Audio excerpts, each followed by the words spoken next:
Hoy nos vamos a meter con un documento que es una verdadera cápsula del tiempo. Sí. Uno muy, muy interesante. La Confesión de Fe, ratificada por un grupo llamado el Sínodo de Cumberland, en Tennessee. Estamos hablando de 1814. Plena frontera estadounidense. Exacto. Para que nos hagamos una idea, es una nación jovencísima tratando de definirse. Y en medio de eso, esta comunidad se sienta a escribir básicamente su manual de usuario para la fe. Totalmente. La misión de hoy es desempacar este texto, entender no solo qué creían, sino por qué era tan importante para ellos decirlo de esta manera tan específica. Y yo diría que más que un manual, es como el plano de una cosmovisión que estaban construyendo, ¿no? Ah, me gusta eso. El plano. Claro, porque no solo listan creencias, están tomando partido en los debates más candentes de su época. Y lo hacen con una mentalidad muy de frontera, muy estadounidense. ¿A qué te refieres con eso? Aquí están diciendo, estas son nuestras reglas, esta es nuestra identidad y la vamos a forjar nosotros mismos, lejos de las viejas estructuras de poder de Europa. Es, en muchos sentidos, una declaración de independencia teológica. Me encanta esa frase, una declaración de independencia teológica. Y bueno, como en toda declaración, hay que empezar por el principio. ¿Quién manda aquí? ¿Cuál es la autoridad máxima? El fundamento de todo. Justo. El documento arranca con eso en el capítulo 1, de las Santas Escrituras. Y esto de que la Biblia es la autoridad ya lo hemos oído. Pero lo que me llama la atención es que se toman el trabajo de nombrar los libros que no están incluidos. Ojo con ese detalle. ¿Por qué era tan importante para ellos trazar esa línea en la arena? Porque esa línea es su primera muralla defensiva. Al decir explícitamente que los libros apócrifos, esos que otras denominaciones sí incluyen, no son de inspiración divina. Y que no tienen autoridad. Exacto. Están haciendo algo radical. Están cortando lazos.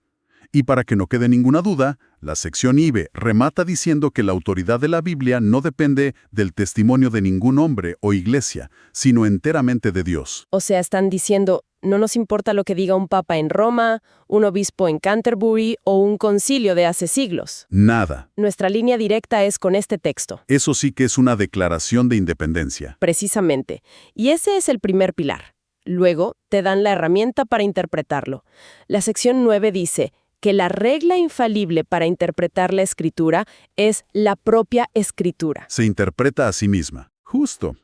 Y la estocada final, en la sección X, es que el juez supremo en cualquier discusión no es una persona, sino el Espíritu Santo hablando en la Escritura. Con esto acaban de descentralizar por completo la autoridad religiosa. La dinamitaron. Ya no hay una jerarquía que te diga qué pensar.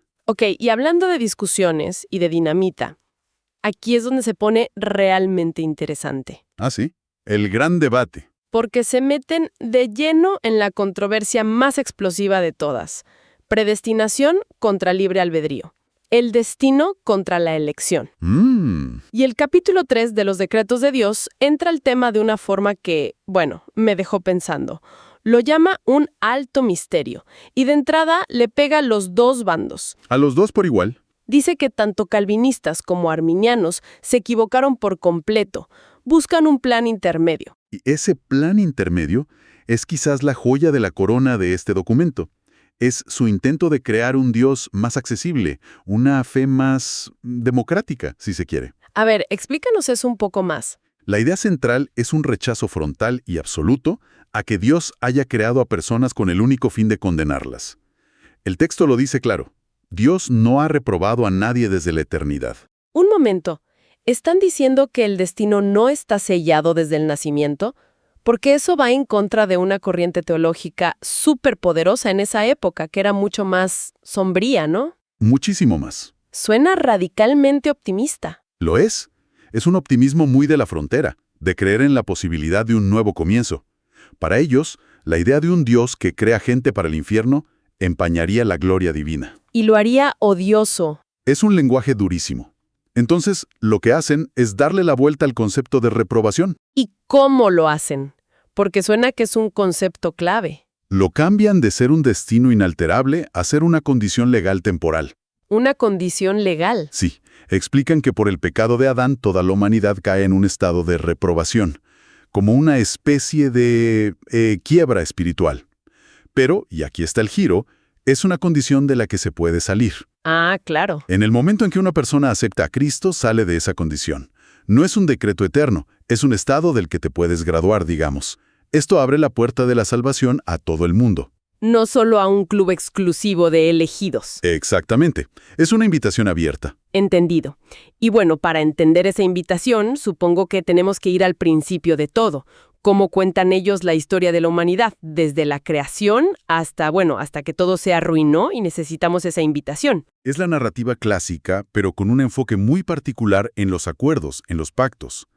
El capítulo 4 describe la creación del mundo en el espacio de 6 días y de los humanos a imagen de Dios, con almas razonables e inmortales y la libertad de elegir. Por supuesto, como sabemos, esa libertad se usa mal. Viene la caída. Viene la caída. En el capítulo 6, donde por la seducción de Satanás, los primeros humanos pecan y nos heredan una corrupción original. El sistema se rompe. El clásico, por esto no podemos tener cosas bonitas. Y si el sistema se rompe, ¿cuál es el plan de reparación? Ahí entra la idea de los pactos, que es central en el capítulo 7. Lo plantean como dos grandes contratos. El primero fue el pacto de obras con Adán. Que era básicamente obedece perfectamente y vivirás. Justo. Pero tras la caída, nadie podía cumplir esa cláusula. Contrato nulo. Así que Dios, en su gracia, ofrece un segundo contrato, el pacto de gracia. ¿Qué sería? Un pacto a través de Cristo. La oferta es vida y salvación, no por obras perfectas, sino por fe. Y lo fascinante es que ven toda la Biblia, Antiguo y Nuevo Testamento, como dos fases de este mismo pacto. Dos fases del mismo contrato. Sí. En el Antiguo Testamento se administraba con promesas, profecías, símbolos, todo apuntaba hacia el futuro. En el Nuevo se administra de forma directa, con Cristo ya revelado. Es la misma oferta, solo que en una fase se anunciaba y en la otra ya está disponible para todos. Y esta idea de un pacto directo con Dios, de una invitación abierta, sin intermediarios, me imagino que tiene consecuencias enormes para cómo veían la sociedad. Por supuesto. Especialmente en la relación entre la Iglesia y el gobierno. Entonces ninguna autoridad terrenal puede meterse en medio, y esto nos lleva de cabeza al capítulo 23, del magistrado civil. Que, para ser de 1814, suena increíblemente moderno. Totalmente. Reconocen que el gobierno es ordenado por Dios para mantener el orden y la justicia, pero, y este es un pero gigante, le prohíben explícitamente interferir en lo más mínimo en asuntos de fe. O sea, es básicamente el borrador del siglo XIX para la idea de el Estado en sus asuntos y la Iglesia en los suyos. Pero parece que hay algo más, ¿no? Sí, hay un matiz clave. No es solo separación, es también protección. Dicen que el deber del gobierno es proteger a la Iglesia, pero sin dar preferencia a ninguna denominación de cristianos sobre las demás. Ah, eso es fundamental. Claro. Lo que proponen aquí es revolucionario. El gobierno no es el patrocinador de una fe, sino el guardaespaldas de todas por igual. Un guardaespaldas de la libertad religiosa. Y de paso, le dan un portazo a la vieja guardia. La sección 4 dice que el Papa no tiene ninguna autoridad sobre los gobernantes. Y sobre sus pueblos. Es otro ladrillo en su muro de independencia. Definitivamente. Y esa mentalidad de poner reglas claras se ve en otros temas, como el matrimonio. El capítulo 24 es muy específico. ¿En qué sentido? Solo hay 2 causas para el divorcio, adulterio o deserción voluntaria, que no se puede arreglar. Son reglas para una comunidad que busca ser ordenada y estable en un entorno que a menudo no lo era. Muy bien, ya tenemos la base de autoridad, el gran debate teológico y las reglas sociales. Hablemos ahora de los rituales, de las prácticas que definen a la comunidad. Lo que se ve, lo tangible. Exacto. El bautismo, por ejemplo, en el capítulo 28. ¿Qué dicen sobre él? Pues lo definen de una forma muy práctica. Es para los creyentes adultos y también para los hijos de creyentes, y se meten en un detalle que era un punto de pelea. A ver. Dicen que no es necesario sumergir a la persona, que rociar o derramar agua es perfectamente válido. Le están quitando importancia a la forma para centrarse en el fondo. ¿Y el fondo es? Que el bautismo no es un acto mágico. La sección B aclara que la gracia no está inseparablemente ligada al rito.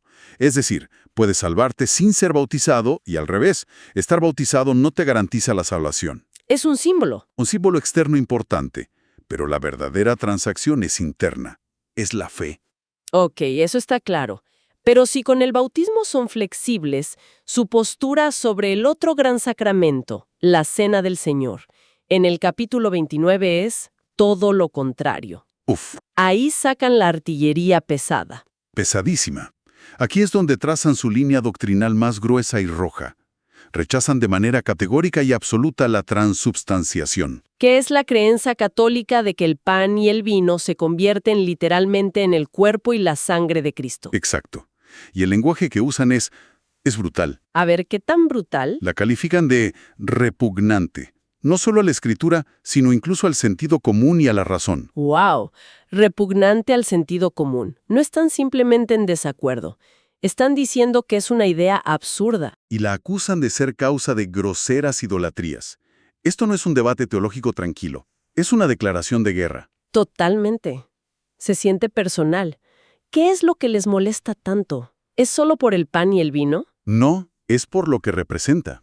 Para ellos, la idea de la transubstanciación le da un poder inmenso al sacerdote, que se convierte en la persona que, literalmente, hace presente a Dios en el altar. Claro, el intermediario. Y además, ven la misa como un sacrificio que se repite, lo cual consideran abominablemente injurioso al único sacrificio de Cristo en la cruz, que para ellos fue una vez y para siempre. Entiendo. Al rechazar esto, están rechazando todo un sistema de autoridad clerical y de ritualismo que consideran contrario a una fe directa y personal. Entiendo. Entonces, si damos un paso atrás y vemos el panorama completo, ¿qué tenemos? Por un lado, una fe que se ancla en la autoridad única de la Biblia. Como su constitución. Por otro, una solución propia, un camino intermedio al eterno debate sobre el destino, haciendo la salvación accesible para todos. Ujú. Y finalmente, una visión súper clara sobre los límites, el gobierno afuera de la iglesia y los rituales vacíos afuera de la fe. Entonces, ¿qué nos dice todo esto? Nos dice que este documento no es solo una lista de creencias, es el manifiesto de un pueblo que está forjando una identidad en un mundo nuevo. Es profundamente americano en su espíritu, es optimista, es individualista. En su énfasis en la fe personal. Y es ferozmente independiente. Están construyendo una fe a la medida de su nuevo mundo. Una que no necesita la aprobación de las viejas capitales europeas. Una declaración de independencia teológica, como dijiste al principio. La frase cierra el círculo perfectamente. Exacto. Y nos deja con una pregunta para seguir pensando, ¿no? Todo este documento es un intento increíblemente detallado de equilibrar dos ideas que parecen opuestas: la soberanía absoluta de un Dios todopoderoso y la responsabilidad genuina de un ser humano libre. Una tensión constante. La pregunta es, ¿cómo un sistema de creencias intenta resolver esa tensión? Y sobre todo, ¿qué nos revela ese intento de equilibrio sobre la cultura, las esperanzas y los miedos del momento histórico que lo creó? Porque es en esa cuerda floja donde realmente se define una visión del mundo.